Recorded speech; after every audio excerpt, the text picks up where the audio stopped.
BBT founder Acharya Jagadguru Patita Pavana Srila Prabhupada Ki Jai. Anantakoti Vaishnava Vrinda Ki Jai. Namacharya Srila Haridas Thakur Ki Jai. Prem Se Kaho Shri Krishna Chaitanya Prabhu Nityananda Shri Advaita Gadadhar Shiva Sadi Gaura Bhakta Vrinda Ki Jai. Shri Radha Krishna Radha Govinda Go Gopinath Shama Kunda Radha Kunda Giri Govardhana Ki Jai.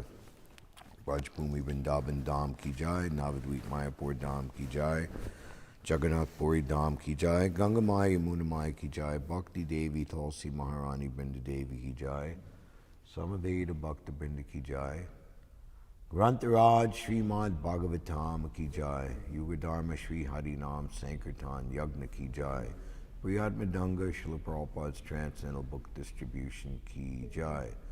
Shri Radha Damodar Kartik Brata Ki Jai. Shri Radha Govinda New York Yatra Dham Ki Jai. Nitai Gaur Premanandi Hari Bol. All glories to the assembled devotees. All glories to the assembled devotees. All glories to the assembled devotees. All glories to Sri Guru and Sri Gauranga. All glories to Srila Prabhupada. Hare Krishna. I thought I brought my water here. I don't think, I can't see it, but either way, get me a Poland spring water. Thank you. We are reading from the Śhrīmad-Bhāgavatam, the second canto, the chapter 5, entitled The Cause of All Causes. We're reading today verse 3. Om Namo Bhagavate Vasudevaya. Om Namo Bhagavate Vasudevaya. Om Namo Bhagavate Vasudevaya. Narayanam Namaskritya Naram Chaiva Narottamam Devim Sarasvatim Vyasam Tato Jayam Udirayet Nastapareshu Bhadreshu Nityam Bhagavata Sevaya Bhagavati Uttama Shloke Bhaktir Bhavati Naishtaki. Can you hear? Yes. Okay. Sarvam Hi Etat Bhavan Veda Bhuta Bhavya Bhavat Prabhu Kara Amalakavat Vishvam Vijnana Avasitam Tava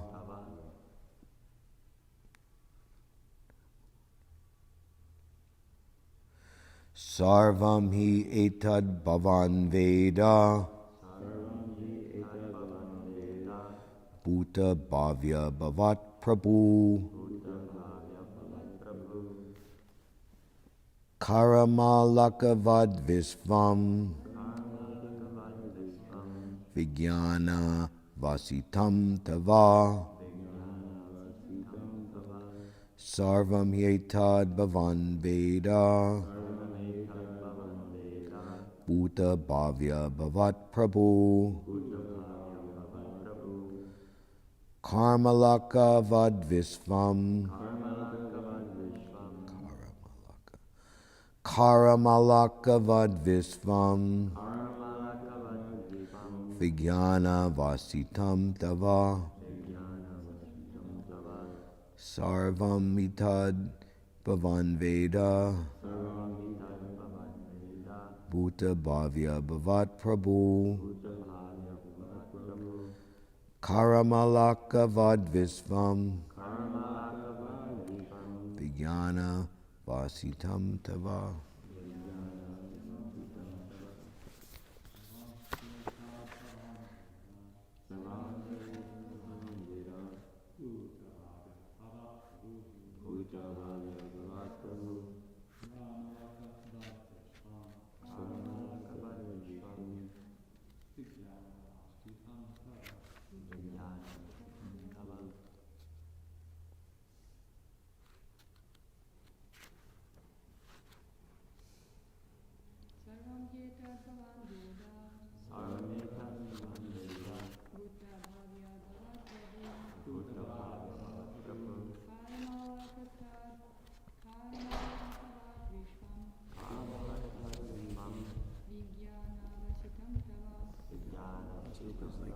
his office having a meeting or something. Is that ice cold? No.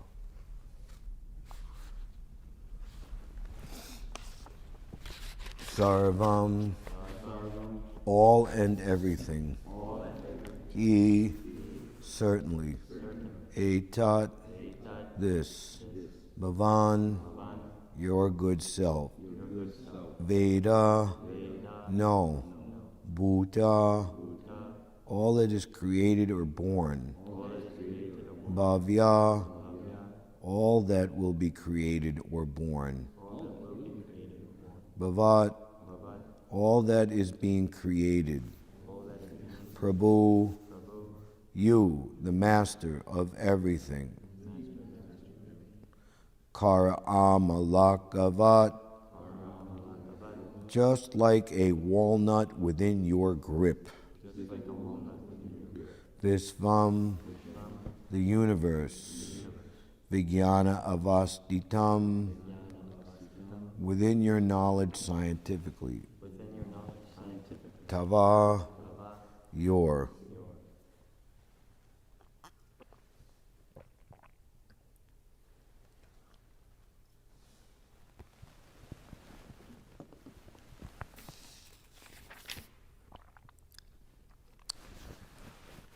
My dear Father, all that is known to you scientifically, because whatever was created in the past, whatever will be created in the future, or whatever is being created at present, as well as everything within the universe, is within your grip, just like a walnut.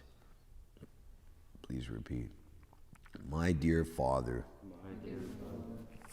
all this is known to you scientifically, because whatever was created in the past, whatever will be created in the future, or whatever is being created at present, as well as everything within the universe, is within your grip, just like a walnut. Purport by Srila Prabhupada. Brahma is the direct creator of the manifested universe and everything within the universe.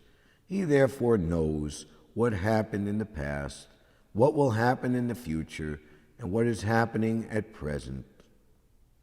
Three principal items, namely the living being, the phenomenal world, and the controller, are all in continuous action, past, present, and future. And the direct manager is supposed to know everything of such actions and reactions as one knows about a walnut within the grip of one's palm. The direct manufacturer of a particular thing is supposed to know how he learned the art of manufacturing, where he got the ingredients, how he set it up, and how the products in the manufacturing process are being turned out. Because Brahma is the firstborn living being, naturally he is supposed to know everything about creative functions.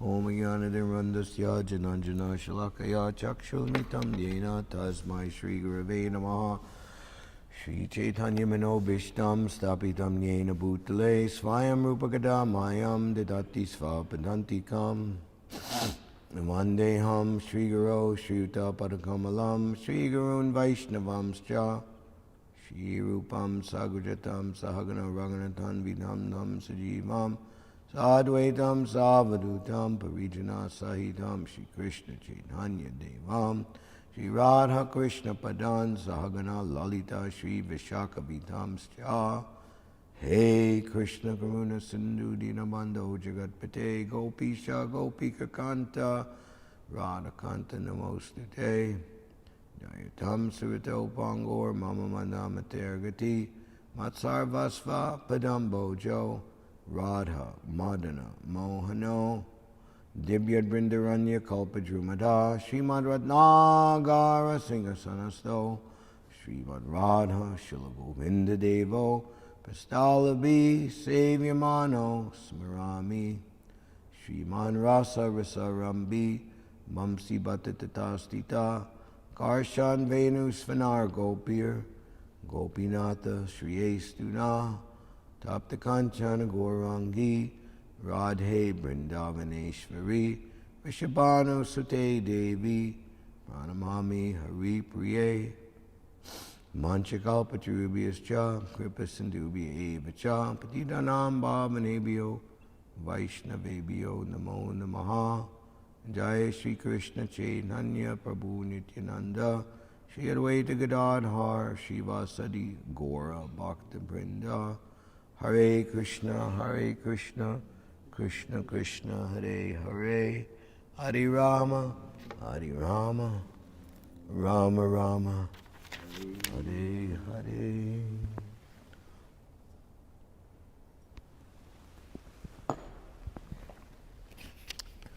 Sarvamitad Bhavan Veda Bhuta Bhavya Bhavat Prabhu Karamalaka Vadvisvam Vijnana Vasitam Tava. My dear Father, all that is known to you scientifically, because whatever was created in the past, whatever will be created in the future, or whatever is being created at present, as well as everything within the universe, is within your grip, just like a walnut. So, Maharaj Parikshit is asking to Shukadeva Goswami all of these questions, perhaps in different words, but in essence the same questions, to Shukadeva Goswami, which impelled Shukadeva Goswami to speak his prayers of invocation of the Śhrīmad-Bhāgavatam, which was the most pronounced glory of the previous chapter, the fourth chapter, process of creation. And at the conclusion of his ecstasy in reciting his prayers for invocation of the Śrīmad-Bhāgavatam, propitiating the mercy of the Supreme Lord, he relates that these same questions, well, I should say at the very end of the last chapter, my dear king, Parikshit, Brahma, the firstborn, on being questioned by Narada Muni. Narada Muni is one of the direct sons of Lord Brahma and most exalted because he immediately was in the renounced order of life, having no family encumbrance, meant to be the spiritual master for everyone in the entire universe. And indeed, he is, after Lord Brahma, the immediate spiritual master. And he, of course, as Prabhupada describes, Narada Muni has many famous disciples all over the universe in different statuses of life. Prahlad Maharaj, he converted Magari the hunter, King Barhismat, the Pachetas, etc., etc. So he, Vyasadeva, who's compiled here the Śrīmad-Bhāgavatam. So Narada Muni is very important. So, my dear king, Brahma, the firstborn, on being questioned by Narada, exactly apprised him on this subject as it was directly spoken by the Lord to his own son, that is the Brahma Samhita, who was impregnated with Vedic knowledge from his very birth. So, before Brahma speaks, there are many questions all the way through verse 8 of Narada. And in the verse 9, Lord Brahma begins his reply by saying, "My dear boy Narada, being merciful to all, including me, who have asked all these questions, because I have been inspired to see into the prowess of the Almighty Personality of Godhead." So, Lord Brahma is described as the chief engineer of this universe, and it's being described here. The direct manager is supposed to know everything of such actions and reactions as one knows about a walnut within the grip of one's palm. The direct manufacturer of a particular thing is supposed to know how he learned the art of manufacturing, where he got the ingredients, how he set it up, and how the products of the manufacturing process are being turned out. That's just natural. The chief engineer or construction manager, he's in charge of all the departments of construction, and particularly he's making sure that everything happens in proper time sequence, and that if he's a good manager, an honest manager, make sure that there's no under the table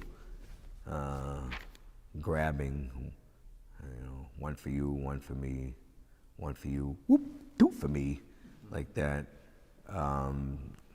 We see how Srila Prabhupada practically himself had to become the GBC for India and stay there so much to oversee particularly the three main projects, Bombay, Juhu Beach, Vrindavan, and Mayapur. Bombay in particular was quite a headache. Vrindavan, Prabhupada is arriving in the Delhi airport and being driven to Vrindavan by his manager in charge at the time, Guru Dāsa.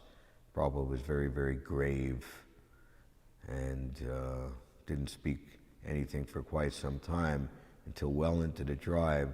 He just turned to Guru Dāsa and said this one immortal word: cement. That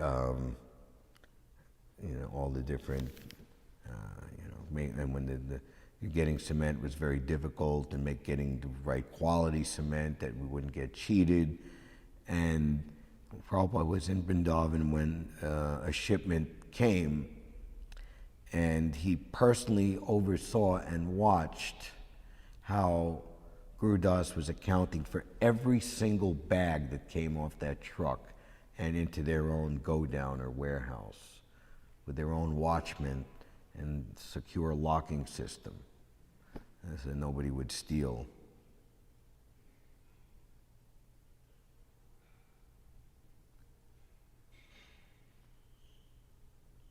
We see even they're building this building across the street. I'm noticing they're going to make a 10-story building, and they have the crane come and they hoist up the girders to make a floor.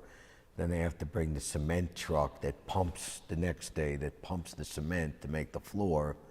And then they have like another thing that happens on the next day. And you see, like for these construction workers, they do this time and time again. For them, it's like just routine. And how they direct the traffic in the street, and and it seems like this building across the street, they want to do it quickly, not like they do one thing and then like a few weeks go by. And so actually that building is owned by the city. It's going to be a city building for some type of welfare or something. So who's up at the top of that, who's like making that thing happen, wanting that thing to happen, giving the design, there was an architect who was hired to design what it would look like. They're not just like, taking like mud,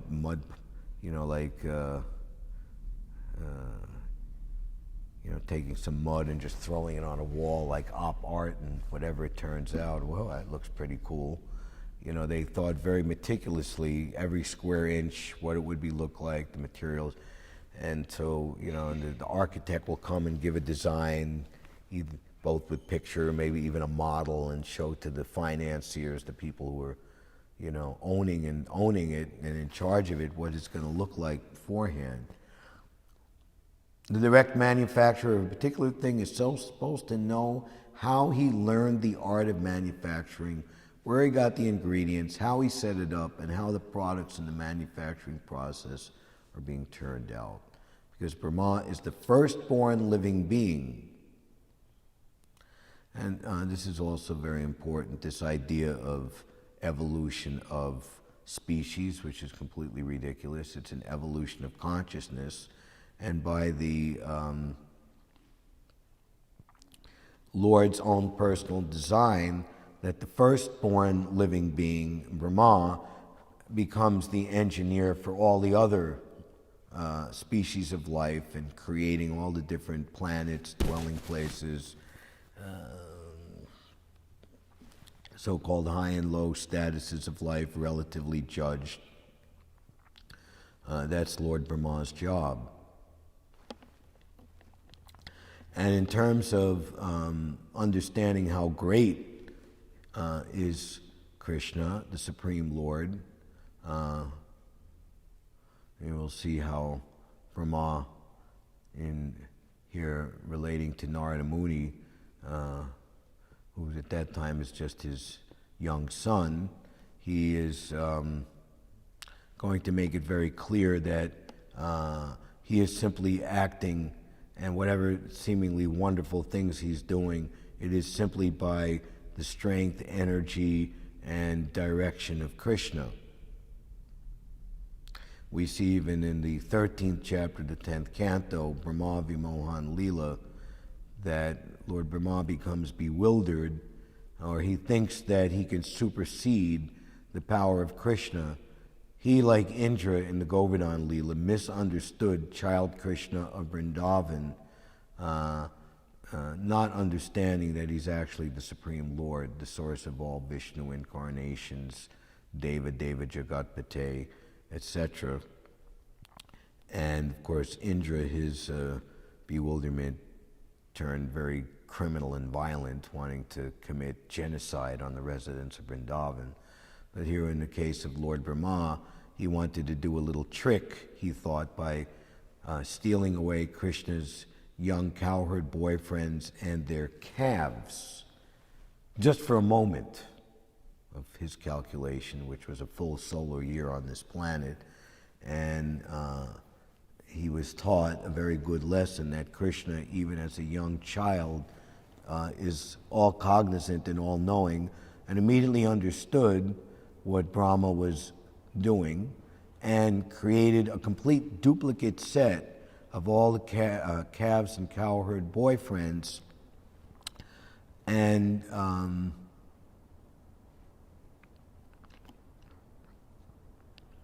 maintained that so-called ruse for an entire year.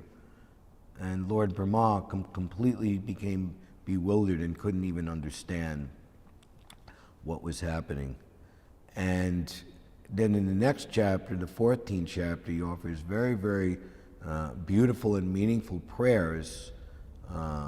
Some are very important and foundational, intrinsic to our Gaudiya Vaishnava philosophy, such as Tate Nukampam Shushukshamano, that one who goes on tolerating and suffering the reactions of his previous misdeeds, all the while calling out for your mercy, O Lord, within the core of his heart, rendering you devotional service, he becomes the rightful claimant to the kingdom of God. And what Lord Chaitanya, very much like Ramananda Roy's answer to his question, what is the highest thing, that those who stay in their position but hear and chant your glories can conquer your mercy, which is unconquerable by any other process. What's the Sanskrit for that? Any Sanskrit, Wallace? Right. Right. Do you know the translation better than what I just paraphrased? I mean, off the top, you could look it up and then you'll know it perfectly by reading it. But It's 10:14. The third inspiration. Yeah, it was Vivanti samukaritam bhavadi advartam stane sitashradigatam tanvanodhir yupresho chitachitokya spaichulokyam. Those who even while remaining situated in their established social positions throw away the process of speculative knowledge and with their body, words, and mind offer all respects to descriptions of your personality and activities, dedicating their lives to these narrations which are vibrated by you personally and by your pure devotees. Certainly conquer your lordship, although you were otherwise unconquerable like anyone who would Jai. So meaningful, so important, so dear. Yet Krishna was standing with 7 years old. What do you have, like a yogurt and some sweets in his hand, and he's like, Lord Brahma couldn't get any indication whether Krishna was pleased or displeased. And he tries to give revelation that Krishna, thinking, who is this Lord Brahma? You know, why is he saying all of these big fancy words? I'm just a little boy and I'm looking for my calves and cowherd boyfriends. But so deep was Lord Brahma affected, and so sincere and humble was his penance and his begging of forgiveness for this offense, that he was directed, or he became Brahma Haridas, Namacharya Haridas Thakur, and two amazing, seemingly contradictory things are going on in his incarnation, or his appearance as Brahma Haridas, Thakur Haridas. Prabhupada says, to our amazement in one place, he was pleased to accept his birth in a Mohammedan family, which in terms of being a Hindu or a strict Vedic follower of Vedic religion, that's like you're condemned right from birth. There's no chance for you at all. You're a complete outcast. You know, even if you want to try to be a devotee. There's instances of Muslims becoming devotees of the Lord, 500 years ago. It's very rare.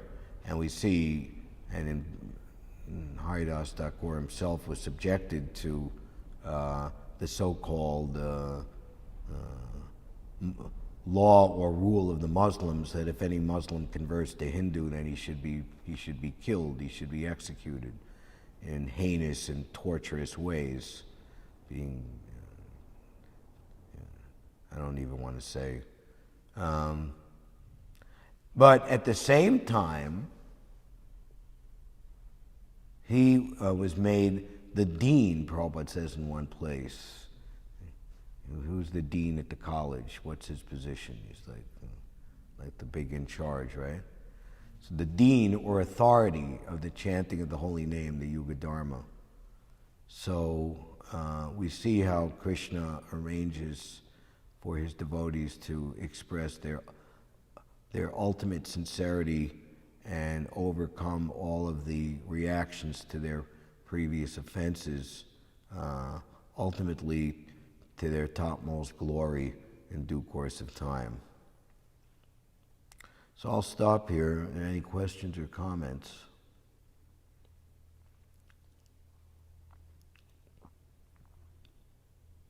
Good, because I wanted to read some things from some exalted literatures about the month of Kartik and the worship of Lord Damodar during this time. Let's see what we have here.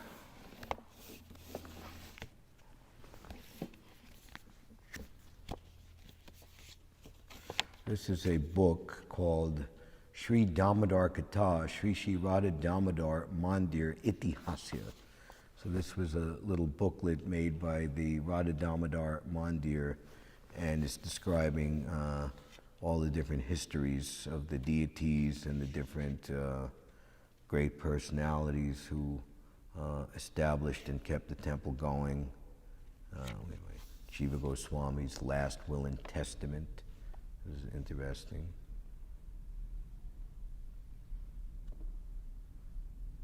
Wow. Srila Rupa Goswami composed a book called Mathura Mahatmya, wherein he has established the glories of Mathura Mandal and the worship of Sri Damodar during Kartik. Some of those verses are presented here. The month of Kartik, when Sri Hari enjoyed his Damodar pastime in Mathura, delights Sri Vaikuntha. The month of Kartik spent in Mathura brings the supreme destination. They who, after properly bathing, worship Sri Damodar in Mathura during Kartik attain forms like that of Sri Krishna. Of this there is no doubt. By once serving Sri Damodar in Mathura during Kartik, the people can easily attain pure devotional service to Sri Hari. Therefore, nothing is better than to serve Sri Damodar in Mathura during Kartik. Some selections from the Hari Bhakti Vilas are as follows. Hari Bhakti Vilas of Sanatana Goswami, 16th chapter. Especially in the month of Kartik, a Vaishnava should regularly bathe in the morning, worship Lord Damodar, give charity, follow vows, and perform other spiritual activities. A person who does not follow the vow in this month that is dear to Lord Damodar finds himself outside all religious principles. He takes birth in an animal's womb. And keep that in mind if we get the opportunity this month to make a Damodarastakam in public. We used to do that in previous years, even with Giwix, the whole program, and just passerby would come and they'd be just like amazed at the sight, and we'd have like some friendly devotees, come. Remember Chinese Janet, right? Yeah. Repeat that once again. What? I can't hear. Please repeat that once again. Could somebody repeat what I said? I don't think, I can't afford to repeat myself. I don't have enough money.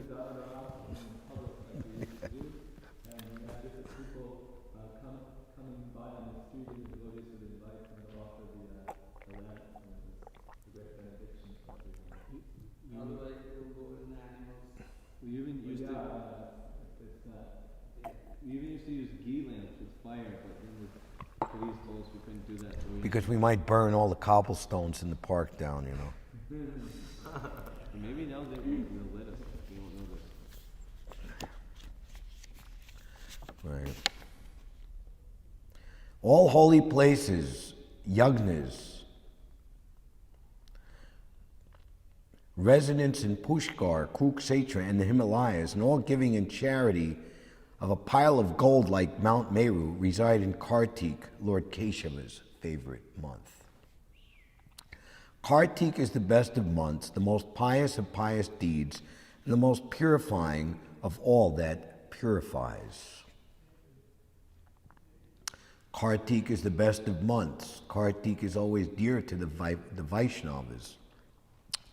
O great sage, a Vaishnava who with devotion serves Kartik delivers his ancestors from hell. What's the best thing you can do for your family members? Follow the Kartik Brata. As everyone knows, Lord Damodar loves his devotee. Lord Damodar's month. Is there a nectar devotion here, or otherwise look up, there's like 3 appropriate sections in the nectar of devotion. Then Prabhupada describes the month of Kartik. The month of Kartik thinks even the slightest devotional service is very big and important.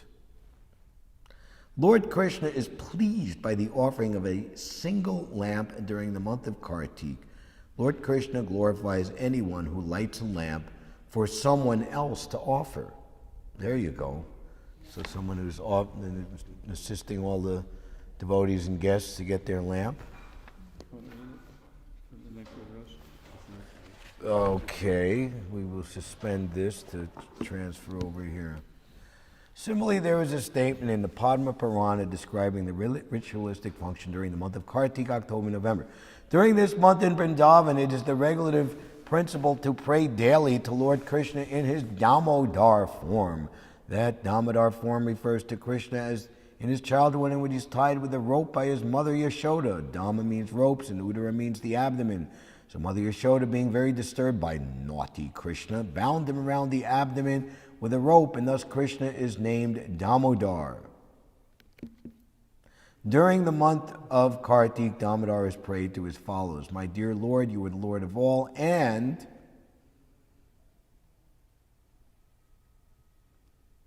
the giver of all benedictions. There are many demigods like Lord Brahma and Lord Shiva who sometimes offer benedictions to their respective devotees. For example, Ravana was blessed with many benedictions by Lord Shiva, and Hiranyakashipu was blessed by Lord Brahma. Why do you raise it all the way to the top? So you don't do that it throws my eyes off.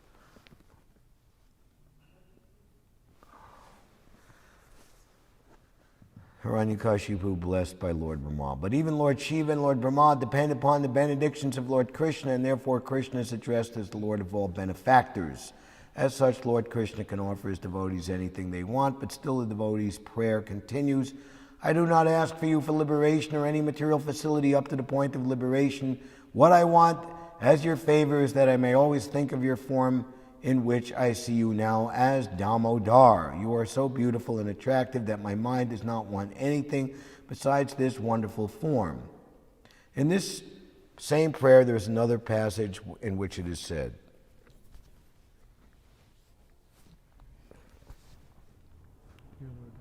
My dear Lord Damodar, once when you were playing as a naughty boy in the house of Nanda Maharaj, you broke the box containing yogurt, and because of that, Mother Yashoda considered you an offender and tied you with a rope to the household grinding mortar.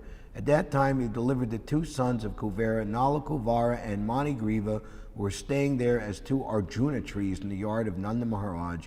My only request is that by your merciful pastime, you may similarly deliver me. This is a good chapter, actually, to study during this month.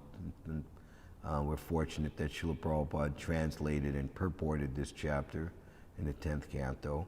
The story behind this verse is that the two sons of Kuvera, the treasurer of the demigods, were puffed up on account of the opulence of their father, and once on a heavenly planet, they were enjoying themselves in the lake with some naked damsels of heaven. At that time, the great Saint Narada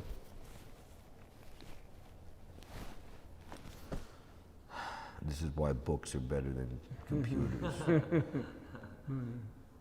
Was passing on the road and sorry to see the behavior of the sons of Kuvera. Seeing Narada passing by, the damsels of heaven covered their bodies with cloth, but the two sons, being drunkards, did not have this decency. Narada became angry with their behavior and cursed them thus: You have no sense, so it is better that you become trees instead of the sons of Kuvera.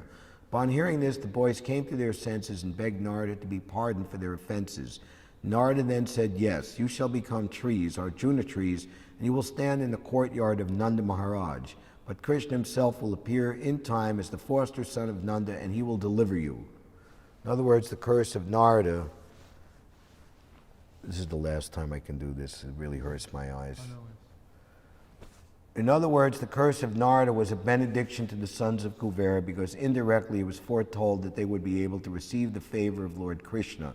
After that, Kuvera's two sons stood as two big Arjuna trees in the courtyard of Nanda Maharaj, until Lord Damodar, in order to fulfill the desire of Narada, dragged the grinding mortar to which he was tied and struck the two trees, violently causing them to fall down. From out of these fallen trees came Nala Kuvera and Manigriva, who had then become great devotees of the Lord.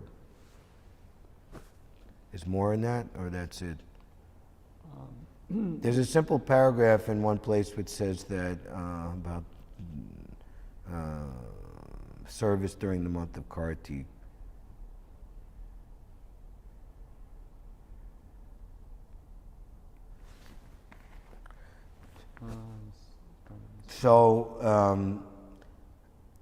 Now what's this?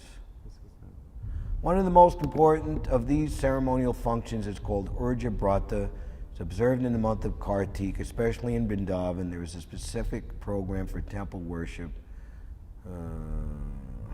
It is said that just as Lord Damodar is very dear to his devotees, so the month known as Damodar or Kartik is also dear to them. The execution and devotional service in the month of Kartik is especially recommended to be performed at Mathura. This system is followed by many devotees. They go to Mathura, Vrindavan. They stay there during this month of Kartik specifically to perform devotional service. Okay, here, this is important. In the Padma Purana it is said, the Lord may offer liberation or material happiness to a devotee, but after some devotional service has been executed, particularly in Mathura, during the month of Kartik, the devotees want only to attain pure devotional service unto the Lord. It is very important that we're doing our activities, or we're going to do an extra special something, but in the end, we simply, in all humility, want pure devotional service, not name, fame, profit, adoration, and distinction, which is the usual result for most people with unclean hearts performing some type of religious activity or austerity. They want to become famous for their religion. I am a great devotee. The purport is that the Lord does not award devotional service to ordinary persons who are not serious about it, but even such unserious persons who execute devotional service according to the regulative principles during the month of Kartik and within the jurisdiction of Mathura in India are easily awarded the Lord's personal service. Thank you, Krishna Kripa Prabhu, for administering that for our benefit. Now, when Mother Yashoda finally decided to bind Lord Krishna, and she brought her household ropes to do so, what happened? Audience participation, please. Two fingers too short. Right. And then, to solve the problem, what did she do? She went back to the house and got more rope. She got everything. Yes. Yeah, right. Okay. And then, and even then, what? It was still two. Right. And Prabhupada says, unless I agree, right? So what is the lesson to be learned there? Well, there's many. But that devotional service in this Kali Yuga, which is primarily manifested and over-coded, all types of devotional service, through the congregational chanting of the holy names, that we can also, what is congregation? There's another aspect in congregation, right? Narada Muni, Narada Rishi. It's called cooperation, right? And congregate, you know. So everyone cooperates together in the best possible way, in the most sincere way. Then Krishna agrees, all right, he will cooperate also with your desires because your desires become pure. So how to overcome mediocrity and just plain blaseness is that Krishna is always creating a situation for us to show our real sincerity, that we have to endeavor with utmost physical, mental, intellectual, everything at our capacity, strength, practically to the point of exhaustion. And what happens when we do like that is all the insincerity practically gets beaten out of us. There ain't nothing left but the real thing. And that's good.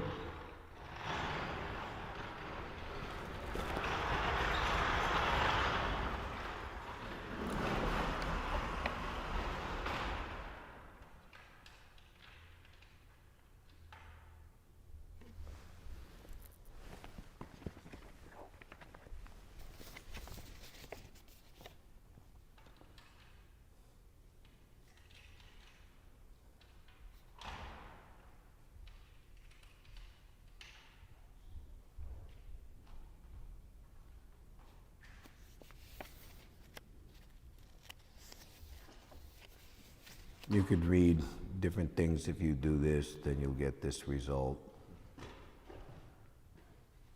Great stress on offering the lamp In the Narada Purana, in a conversation of Sri Mohini Devi at Sri Rukmangada, it is said, of all gifts, the gift of a lamp during the month of Kartik is the best. No gift is its equal. They who bathe and then worship Lord Damodar in Mathura during the month of Kartik attain spiritual forms like Lord Krishna's. Of this there is no doubt.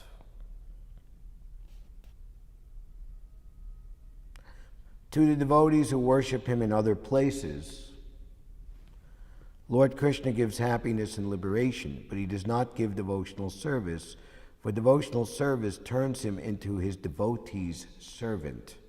Still, one can very easily attain devotional service by once worshiping Lord Damodar in Mathura during Kartik.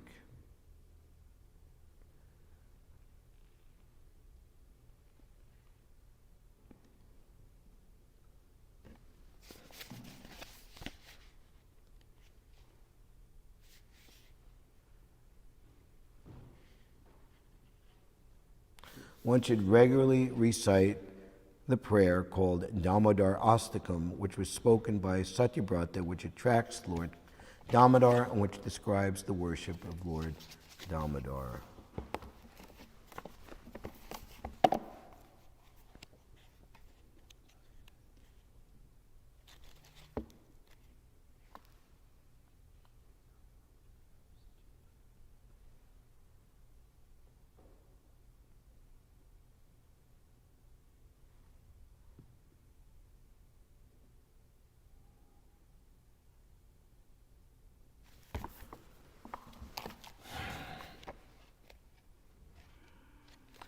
All right, thank you. Any last questions or comments? I mean, you have those Damodar books. I can't hear. You have those Damodar books. I was wondering to hear something about the Damodar Astakam, because we're singing it every day, so it's something nice to think about. Here we have the Damodar Astakam with Sanatana Goswami's purport. Maybe read the first verse or something.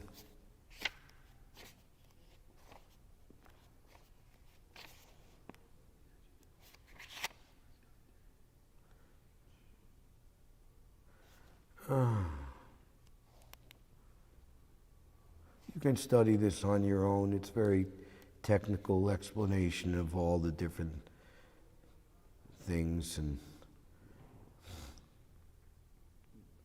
I'll read the first paragraph. This is Sanatana Goswami's Sanskrit writing. Shri Radha Sahitam Natva Shri Damodaram Ishvaram Damodarastayaka Vakya Digesha Darshyate Duna. Bowing before Shri Damodar Ishvar, who is accompanied by Shri Radha, I now commence my purport of Damodarastakam entitled Dig Darshini. In the beginning of the Mool Shloka, the very first intention is expressed by the word Namami, I bow down.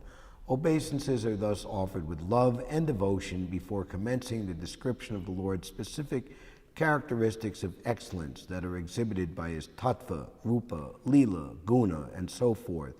Also mentioned is the essence of his own divine supremacy as the Supreme Personality of Godhead manifested in Gokula, and also his distinctive features as the origin of all. Furthermore, the word Namami is indicative of an auspicious invocation, Mangalanartham. At the start of all functions, it is customary to offer respects to Ishvar, which expresses an attitude of devotional service unto the Lord. For this reason, obeisances are offered first unto the Lord in this verse. Hare Krishna. Grantaraj Śhrīmad-Bhāgavatam ki jai, Shri Radha Govinda ki jai, Shri Radha Damodar Kartik Prata ki jai, Srila Prabhupada ki jai, Tathai Gaur Premanandi. It's also, Srila Prabhupada resided at the Radha Damodar Mandir, so it's a special. If one can also find time in this month in their Prabhupada hearing to listen to the Nectar of Devotion lectures that Prabhupada spoke in the courtyard of the Radha Damodar Mandir before the Samadhi and Bhajan Kutir of Rupa Goswami in 1972. One will find that a very appropriate thing to do. Hare Krishna.